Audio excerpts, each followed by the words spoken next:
నమస్తే అండి. శ్రీ గురుభ్యో నమః. మహాగణాధిపతయ నమః. శ్రీమాత్రే నమః. ఈరోజు మనము ద్వాదశ రాశుల వాళ్ళకి డిసెంబర్ 2025 రాశి ఫలాలు ఎలా ఉండబోతున్నాయో తెలుసుకునే ప్రయత్నం చేద్దాము.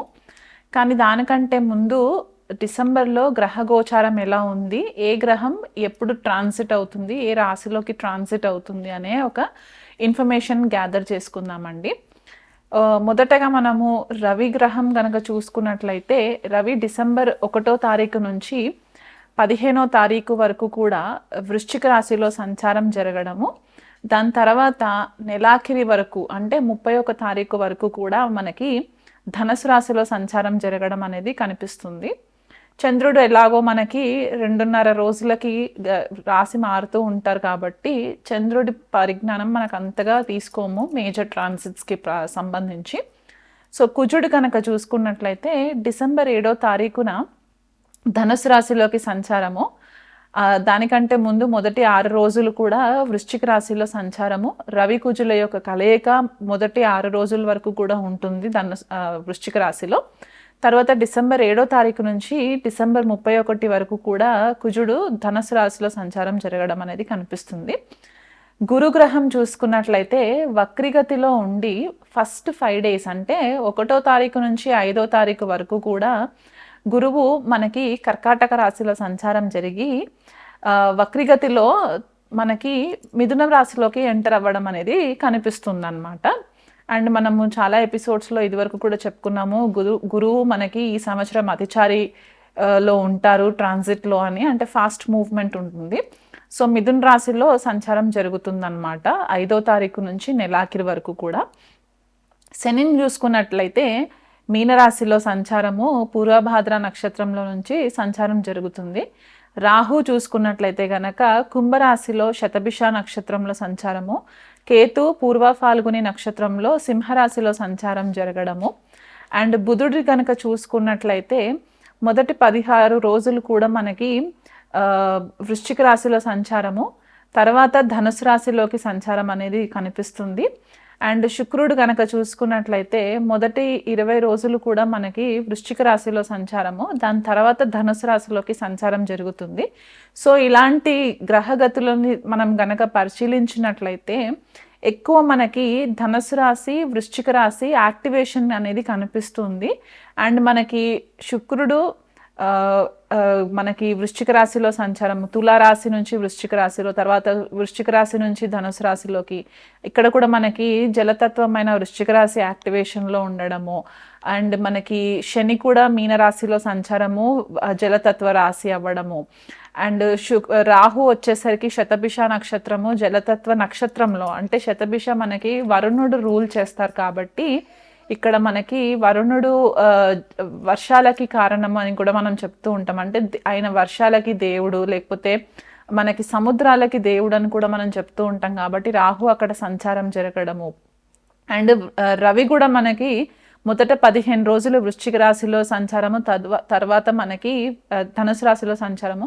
సో ఇలాంటి ట్రాన్సిట్ని మనము చూసుకున్నట్లు అయితే గనక మనకి గ్లోబల్ లెవెల్గా చూసుకుంటే మనకి వాటర్కి సంబంధించి, అంటే జలానికి సంబంధించి కొద్దిగా మనకి ఇష్యూస్ రావడం, అంటే సైక్లోన్స్ రావడము, టైఫూన్స్ రావడము, లేకపోతే వాటర్కి సంబంధించి యాక్సిడెంట్స్ జరగడం, అంటే కొంతమంది బీచెస్కి వెళ్ళడము అక్కడ ఇష్యూస్ రావడము, లేకపోతే యాక్సిడెంట్ జరగడము, వీళ్ళు కొద్దిగా నెగ్లిజెన్సీ తోటి ఉన్నప్పుడు కొద్దిగా యాక్సిడెంట్స్ జరగడము వాటర్కి సంబంధించి ఇవి ఎక్కువ కనిపిస్తూ ఉన్నాయి. కాబట్టి వీళ్ళనంత మట్టుకు ద్వాదశ రాశులు అందరూ కూడా ఇదొక కామన్ పాయింట్ గుర్తుపెట్టుకోండి. ఎక్కడన్నా నదీ స్నానాలకి వెళ్ళినా సముద్ర స్నానాలకి వెళ్ళినా కొద్దిగా అలర్ట్గా ఉండే ప్రయత్నం చేసుకోండి.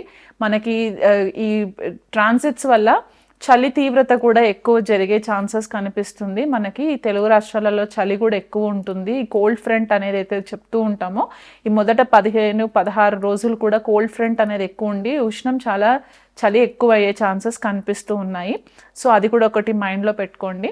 ఎవరైనా సముద్ర తీరంలో ఉన్నవాళ్ళు ఇతర వేరే దేశాలలో ఉంటే గనక ఈ జలాశయాలకి వెళ్ళినప్పుడు కొద్దిగా కేర్ఫుల్గా ఉండండి. ఎలాంటి వాటర్ స్పోర్ట్స్కి చేసుకున్నా కూడా కొంచెం కేర్ఫుల్గా ఉండి ప్రికాషన్స్ తీసుకోండి. అండ్ ఇమోషన్స్ పైన డెసిషన్స్ తీసుకోకండి. ద్వాదశ రాశుల వాళ్ళకి అందరికీ కూడా ఇది ఒక కామన్ పాయింట్ అన్నమాట. ఎటువంటి డెసిషన్స్ లైఫ్కి సంబంధించి మేజర్ ఈవెంట్స్కి సంబంధించి డెసిషన్స్ మీరు ఏవైతే తీసుకుంటారో అవి ఇమోషన్స్ మీద తీసుకున్నట్లయితే కనుక మీకు చాలా మట్టుకు నష్టపోయే ఛాన్సెస్ కనిపిస్తున్నాయి. కాబట్టి కొద్దిగా లాజికల్గా ప్రాక్టికల్గా ఆలోచించి మీరు డెసిషన్స్ తీసుకునే ప్రయత్నం చేసుకోండి. అండ్ ఇండివిజువల్గా ఏ రాశి వాళ్ళకి ఎలాంటి రిజల్ట్స్ ఉండబోతున్నాయి అనేది నేను మీకు వివరిస్తాను. మకర రాశి లేదా మకర లగ్నం వాళ్ళకి కనుక చూసుకున్నట్లయితే వీళ్ళకి రవి, కుజుడు, శుక్రుడు, తర్వాత బుధుడు మనకి ఈ గ్రహాలు ఏంటంటే చాలా తొందరగా ట్రాన్సిట్ అయ్యే గ్రహాలు. కాబట్టి వీళ్ళకి లాభస్థానము, దశమ స్థానం పైన ఎక్కువ యాక్టివేషన్ అనేది కనిపిస్తూ ఉంది. తర్వాత మనం చూసుకున్నట్లయితే కనుక శుక్రుడు కూడా ఫేవరబుల్గానే ఉంటారు.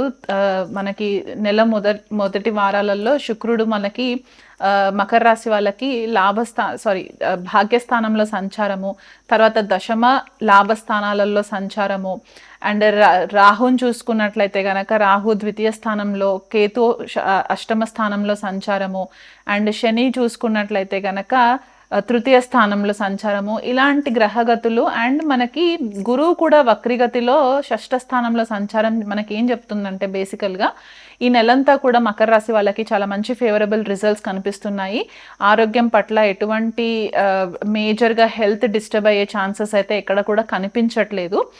అన్ని విధాలుగా కూడా మీకు ఆర్థికంగా కూడా మీరు చాలా మంచిగా స్థిరపడడానికి పాసిబిలిటీస్ కనిపిస్తున్నాయి. అధికారుల నుంచి కూడా మంచి మెప్పు రావడానికి పాసిబిలిటీస్ కనిపిస్తున్నాయి. ఇది వరకు మీరు ఏదైనా ప్రమోషన్ కోసం గనక ఉద్యోగంలో ప్రమోషన్ కోసం గనక ఎదురు చూస్తున్నట్లయితే కనుక ఈ నెలలో మీకు అది ఫేవరబుల్గా మారడానికి కూడా ఛాన్సెస్ ఎక్కువ కనిపిస్తున్నాయి.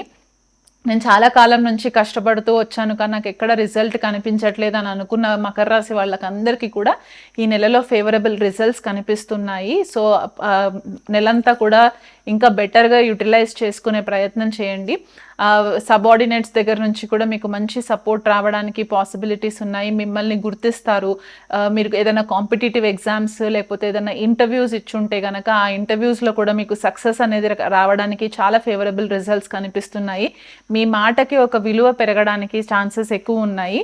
సో అండ్ మనకి తృతీయ స్థానంలో శని సంచారం ఏంటంటే మీ సెల్ఫ్ ఎఫర్ట్స్ ఏవైతే ఉంటాయో ఆ సెల్ఫ్ ఎఫర్ట్స్లో కూడా మీకు మంచి గుర్తింపు రావడానికి, అంటే నిదానస్తులు ఎటువంటి గొడవలకి వెళ్లకుండా వాళ్ళ పని ఏదో వాళ్ళు చేసుకుంటారు, డిసిప్లిన్గా ఉంటారు అనే ఒక మంచి పేరు రావడానికి కూడా ఛాన్సెస్ ఉన్నాయి.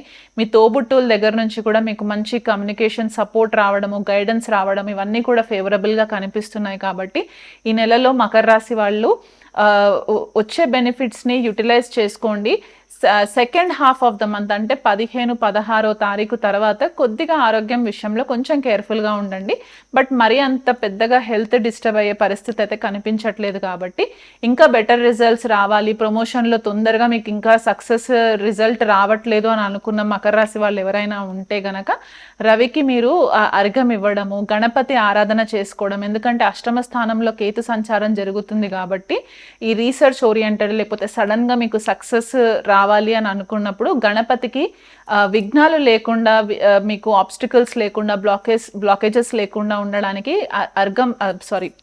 గరికతోటి గనక మీరు గణపతికి పూజ చేయించుకున్నట్లయితే కనుక మీకు ఇంకా బెటర్గా రిజల్ట్స్ రావడానికి ఛాన్సెస్ ఎక్కువ కనిపిస్తున్నాయి. లలితాదేవి ఆరాధన చేసుకోండి, లలిత సహస్రనామం పాటించండి. ఒకవేళ చదవడానికి రాని వాళ్ళు ఉంటే కనుక కనీసం వినే ప్రయత్నం చేయండి. అమ్మవారి బ్లెస్సింగ్స్ మీ పైన ఖచ్చితంగా ఉంటుంది. ఎందుకంటే ద్వితీయంలో రాహు సంచారము, మీరు అమ్మవారి ఆరాధన ఎంత చేసుకుంటే మీరు ఆర్థికంగా అంత ఫేవరబుల్గా ఉంటారు.